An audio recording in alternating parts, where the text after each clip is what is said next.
Hoy te voy a mostrar cómo armé la huerta en la terraza sin gastar. Te voy a contar cómo hice los cajones, qué materiales usé, las medidas, de qué recursos me valí para gastar lo menos posible, y además te voy a mostrar también los materiales y te voy a contar cómo hicimos los mini invernaderos que también tengo en la terraza.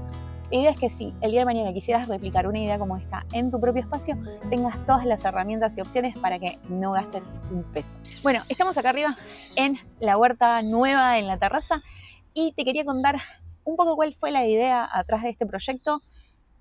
Hace años que venimos coqueteando con la idea de algunas cosas pasarlas para acá arriba para aprovechar también el espacio de esta terraza. Esta terraza durante mucho tiempo estuvo fuera de uso, inclusive bastante descuidada, porque bueno, el techo no estaba en sus mejores condiciones, tenía algunas rajaduras, la membrana no estaba muy linda. Bueno, hicimos un trabajo sobre eso que nos llevó bastante tiempo y este año decidimos que, como con los problemas que estoy teniendo con la luz y porque quiero además expandir un poco más la huerta, íbamos a empezar a preparar cosas acá arriba. Bueno, íbamos a empezar a preparar, terminó siendo preparamos.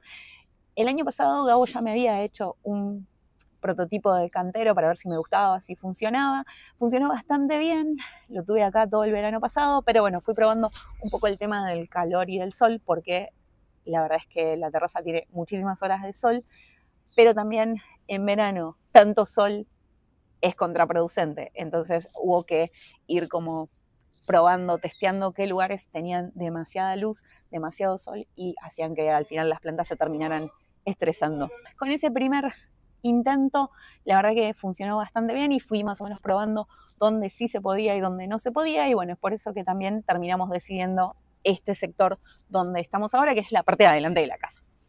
Es así, el resto lo dejamos un poco de lado porque primero tiene demasiado sol en verano, entonces las plantas se estresan y se terminan quemando por el sol, y porque hay una parte donde tiene membrana asfáltica común y hay mucho reflejo, mucho calor, y la membrana, seamos honestos, ahí no está tampoco en su mejor momento como para andar poniéndole cosas que puedan humedecer el techo. La idea era hacerlo gastando lo menos posible, y es por eso que se tomaron las decisiones que se tomaron en cuanto a los materiales, que te voy a contar más adelante. El único gasto que diría un poco más grande que tuvimos en este proyecto fue la compra del sustrato y la compra del nylon para los invernaderos, que después te voy a contar por qué lo compré y no reciclé nylon para este proyecto. Y en cuanto al sustrato, bueno, el sustrato lo terminé comprando porque para llenar este volumen tenía que tener un acopio de compost bastante grande y de materiales si quisiera hacer un bancal lasaña, que no tenía.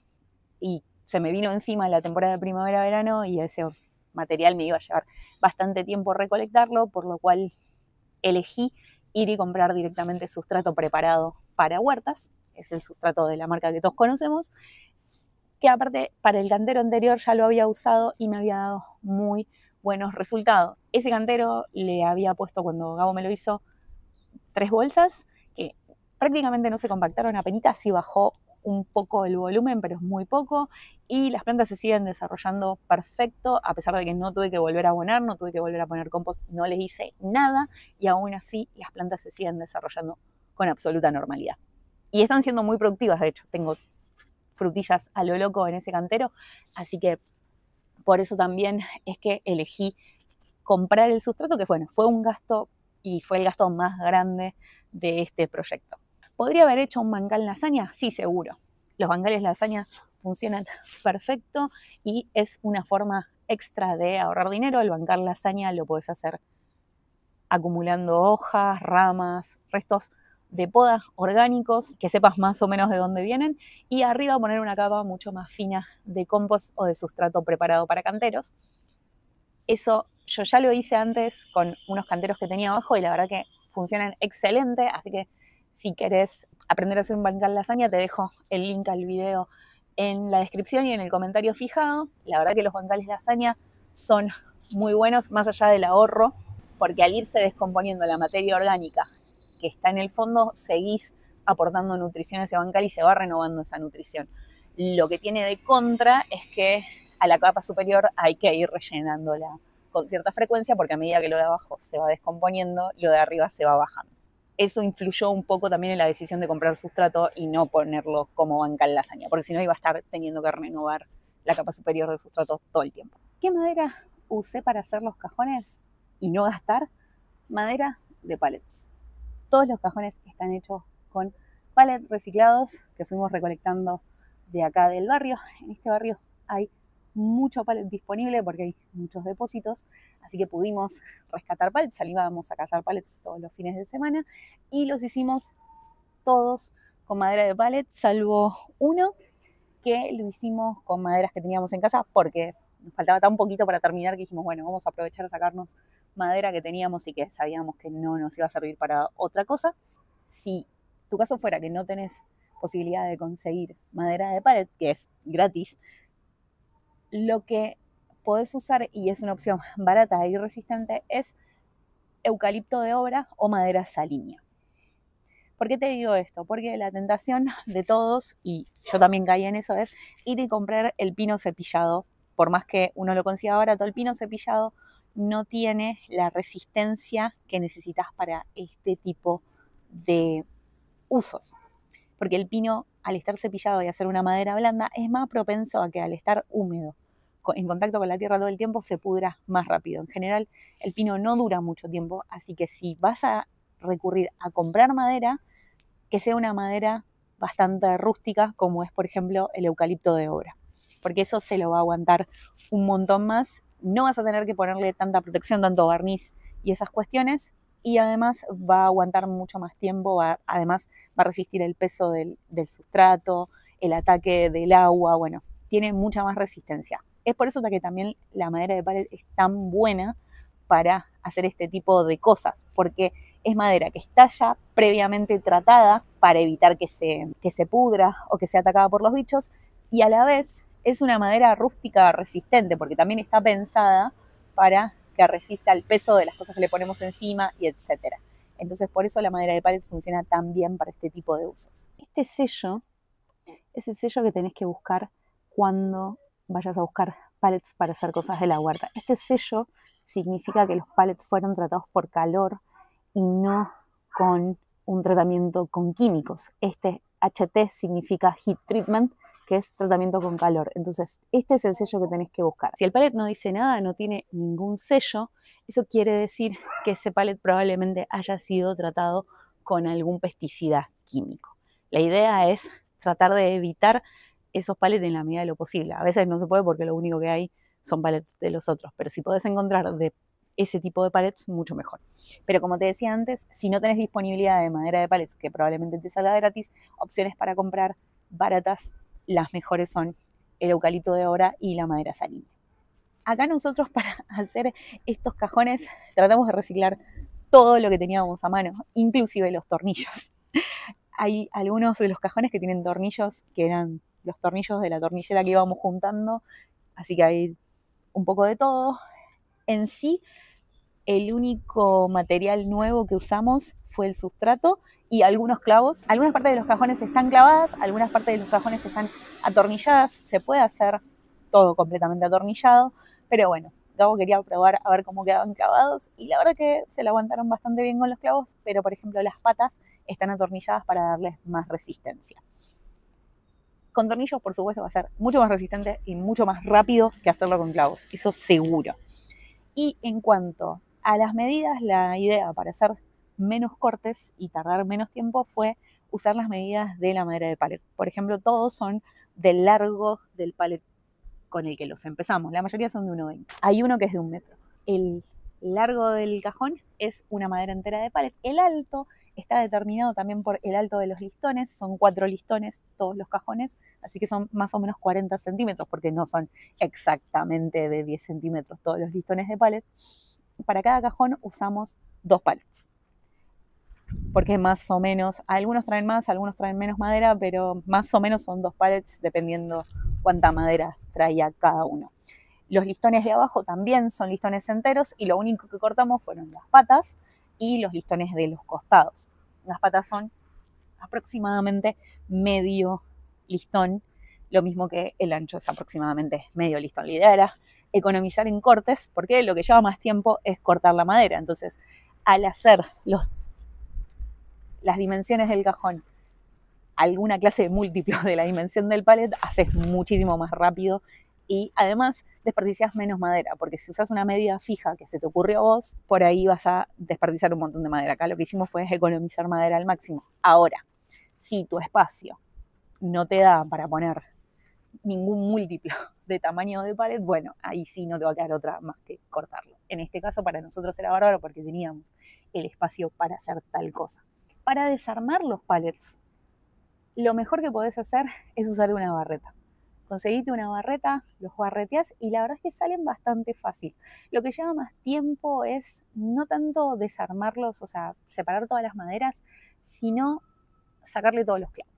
Porque eso lo tenés que hacer con una pinza y a veces lleva bastante tiempo. Hay algunos que traen muchísimos clavos. Eso también, si tenés disponibilidad para elegir, fíjate que no sean pallets que tengan un montón de clavos, porque eso va a hacer que te lleve más tiempo. Pero lo más efectivo de todo lo que hemos probado es una barreta, una pinza, y barreteas todos los listones y una vez que los separaste del taquito que tienen que los une, les vas sacando los clavos y ya está.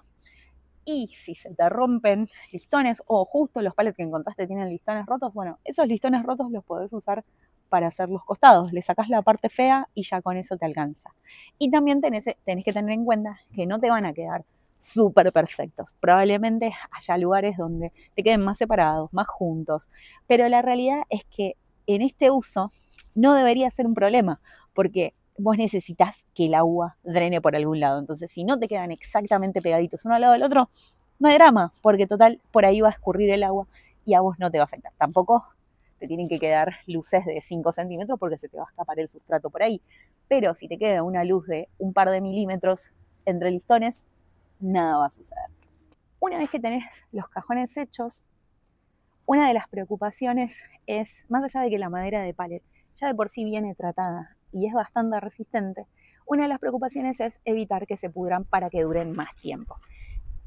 Estos cajones que tenemos nosotros, lo que hicimos fue primero dejar un espacio para patitas, porque necesitábamos que estén separados del techo, más que nada para proteger el techo y evitar que al estar en contacto la madera húmeda con el techo todo el tiempo se me pasara humedad para el lado de abajo. Eso era lo que queríamos evitar y por eso les dejamos patitas. Pero también porque eso ayuda a la circulación del aire y a evitar que esa madera esté permanentemente empapada.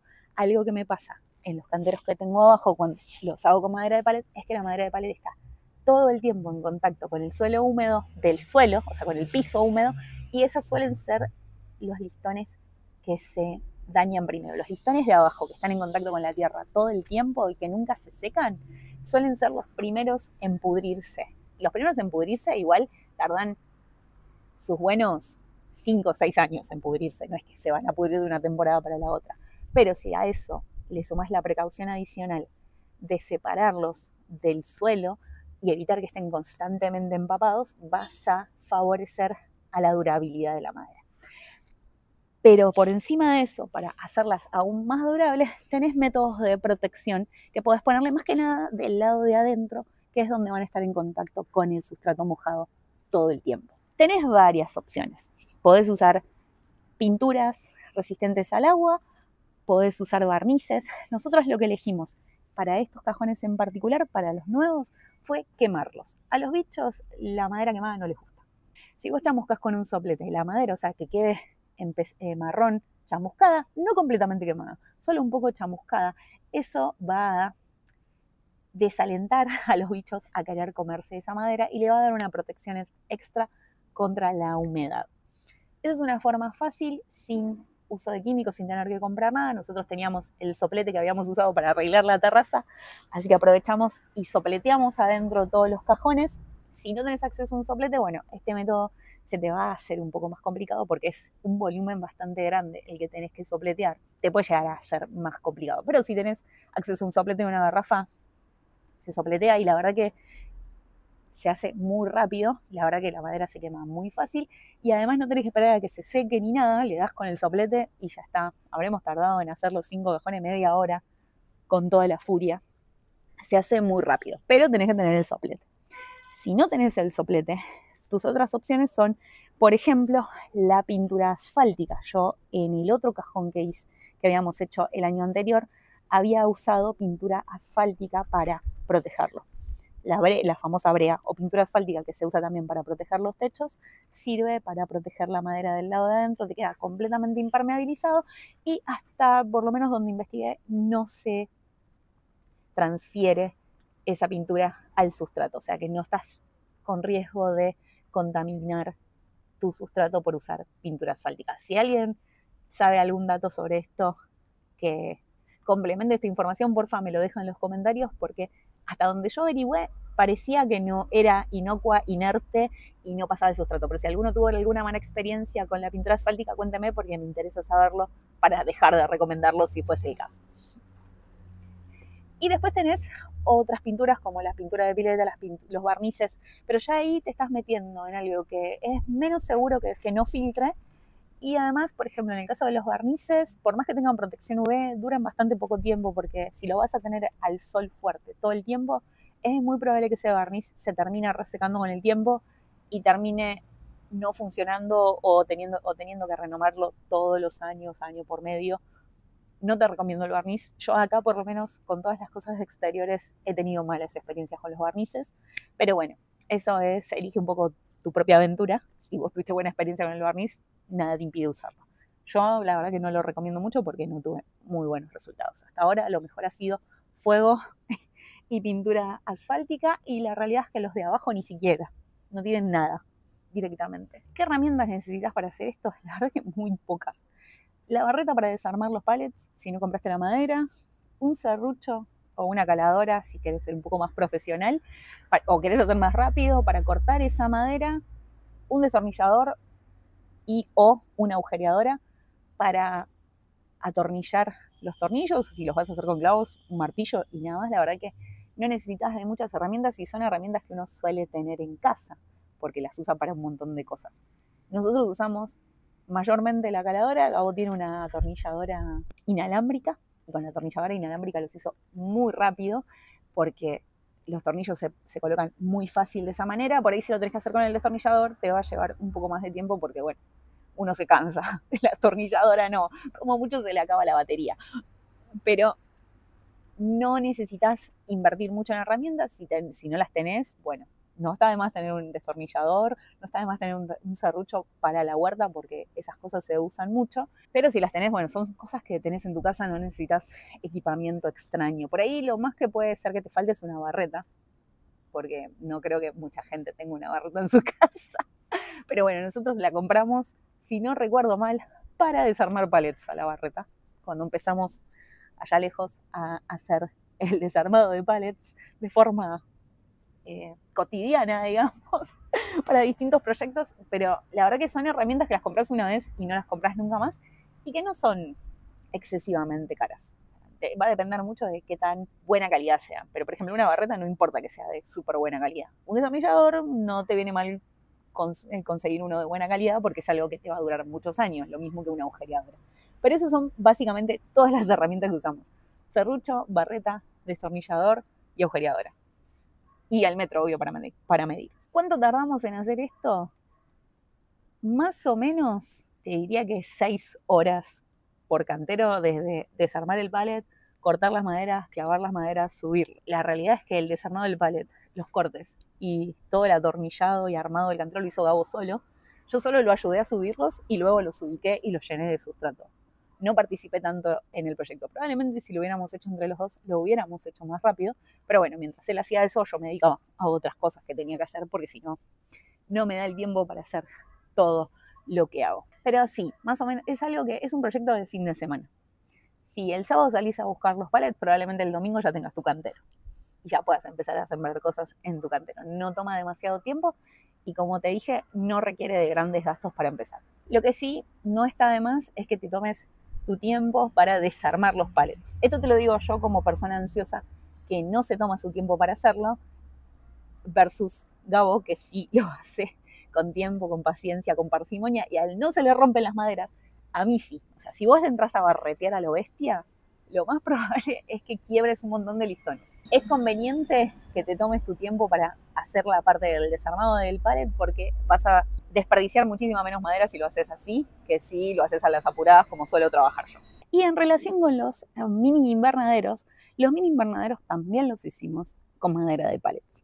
Para los mini invernaderos probamos dos diseños, uno que no funcionó y el que terminó siendo el diseño definitivo. El primero lo habíamos hecho con más forma de repisa, era mucho más largo, mucho más estilizado, más finito, era del tamaño de una bandeja. O sea, entraba una bandeja sola por estante. ¿Qué pasó con ese modelo? Ese modelo era muy inestable acá arriba, porque acá arriba hay bastante viento, porque el edificio canaliza el viento. Lo que nos pasaba era que se sacudía mucho y se terminaba tumbando, por más que le pusiéramos peso abajo. Probamos varias cosas y no hubo forma de recuperarlo. Así que el siguiente modelo, que fue el que terminó quedando, es más cuadrado y no tanto rectangular y alto, sino que es un poquito más bajo y cuadrado. Está todo construido también con madera de pallets reciclados y en la base de los estantes lo que pusimos fue una malla que habíamos comprado para arreglar este piso, el piso de esta terraza, que pensamos que iba a ser una buena opción porque iba a poder escurrir bien el agua por ahí, que escurre perfecto, pero eso es algo que no está pensado para aguantar peso. Al empezar a cargarle peso se empezaron como a desarmar las tramas de la malla y bueno, algunas ya las voy a tener que pensar en cambiar para el año que viene. No sé si voy a poner madera o voy a poner tejido mosquitero, pero hay que hacerle ese ajuste de diseño. Yo te diría que si lo vas a copiar a este modelo, en lugar de una malla blandita le pongas o plástico mosquitero o directamente le pongas listones de madera separados como para que el agua drene. Porque la idea es que cuando vos riegues esa agua no se quede ahí acumulada porque se te va a terminar poniendo fea la madera. Para los invernaderitos, algo en lo que te conviene invertir para hacerlo una vez y no tener que repetirlo todos los años es comprar plástico con protección UV. ¿Podrías hacerlo con plástico reciclado? Seguro. Pero, ¿qué pasa con el plástico reciclado? El plástico con el que vienen, por ejemplo, envueltos los muebles, los electrodomésticos, los colchones, no tiene protección ultravioleta. Entonces, cuando lo pongas a la intemperie, al rayo del sol, el sol te lo va a quemar. Es muy probable que ese plástico de un verano para el siguiente ya no sirva más y tengas que buscar nuevo plástico. El plástico UV está pensado, el plástico que se usa para los invernaderos de exteriores, está pensado para estar a la intemperie y al sol. Y trae una protección extra que el plástico de, por ejemplo, el colchón que te compraste no va a traer. Por eso te recomiendo que ese gasto lo hagas, porque es un gasto que haces ahora y te olvidas. Seguro que en un par de años haya que hacerle algunas reparaciones, porque los bichos rompen las cosas, porque el viento te lo puede llegar a dañar. Obviamente que puede haber necesidad de reparaciones, pero no lo vas a tener que cambiar completo. Y otra cosa que hicimos porque lo testeamos en el primer diseño y no funcionó, no nos funcionó en el primer diseño, pero consideramos que para este era necesario, es ponerles un contrapeso. Porque como te decía antes, esos invernaderitos con esa forma van a estar muy sometidos al viento, vos los vas a sacudir y necesitas que sean firmes. Como esos invernaderitos van a estar sometidos al viento, particularmente si tu idea es construirlos, colocarlos en una terraza, si estás en un balcón protegido del viento, no te importa. Pero si vas a estar en una terraza o en un espacio abierto como tenemos nosotros, está bueno que le pongas un contrapeso para que no se volteen cuando haya mucho viento. Nosotros lo que le pusimos fue una vigueta que nos había sobrado de un arreglo que se hizo en la casa hace 1000 años y unas lajas que se supo haber en el patio que también las sacamos. Bueno, con eso la verdad es que alcanzó. Si uno lo sacude, hay que darles. Porque después le vas a poner el peso de los plantines, pero el peso de los plantines no va a ser suficiente para evitar que un viento fuerte te los voltee. Respecto del sistema de cierre, una de las cosas que más por ahí tuvimos que pensar porque no sabíamos cómo resolver era el tema de cómo acceder al invernadero pero lograr que se mantenga cerrado los días de frío. A Gabo lo que se le ocurrió fue hacer unas especies de trabas que lo envuelven y traban con unos suplementos que pusimos a los costados. Con eso en el invierno resistieron un montón el frío, se escapa muy poco el calor de esa manera y como cierre es muy fácil de hacer porque es ponerle un suplementito de madera y hacer estas como C que enganchan en el mismo suplemento. Son súper prácticas. En uno de los dos modelos la C de abajo de todo está enganchada al plástico, entonces lo levanto y lo pongo sobre el techo del invernadero y es mucho más cómodo. En el otro no lo hice, pero porque me olvidé. Y siempre que lo voy a abrir me acuerdo de que tengo que hacerlo y no lo hago. Si no te querés complicar la vida con este tipo de muebles invernadero como hice yo, lo que podés hacer, y también porque son desarmables, es armarte una estructura con cajones como la que hice para los tomates, que es mucho más simple todavía, mucho más casera, con cajones que encontré en la calle de estos que usan las panificadoras para entregar el pan lactal. Bueno, con esos cajones lo que hice fue ponerles unos palitos, que esto puede ser un pedacito de madera, un palito de un árbol, puede ser un pedazo de alambre de construcción, lo que vos tengas de hierro de construcción, pero que sea bastante resistente. Y les hice los arcos y la estructura con caño de PVC. Por el caño de PVC es flexible, pero a la vez resistente. Entonces te da ese marco estructural que necesitas. Y por arriba de eso le coloqué el mismo nylon que le había puesto a los invernaderos más grandes, y la verdad es que funciona súper bien, y eso no necesitas prácticamente nada para hacerlo, más que un pedazo de caño de PVC, que yo usé los caños de PVC que había sacado del riego porque se habían roto, pinchado, tenían algún problema, los saqué y los puse. Te quedan unos arquitos bastante resistentes a los que podés agregar el nylon, y eso, cuando se termina la temporada de uso del invernadero, le desatás el nylon, o sea, le sacás el nylon si lo pusiste con grampas o con alambre o con lo que sea que lo hayas puesto, lo desarmás, sacás los cañitos y guardás cañito, cajón, plástico y te olvidas. Si tenés poco espacio, esa es una muy buena opción de mini invernaderos para espacios pequeños, porque no requieren herramientas para hacerlos, no requieren casi materiales, son materiales durables y son materiales que son fácilmente guardables si tenés poco espacio para cuando no los estés usando. Los muebles invernaderos son muy bonitos, pero si yo tuviera poco espacio no tendría dónde ponerlos.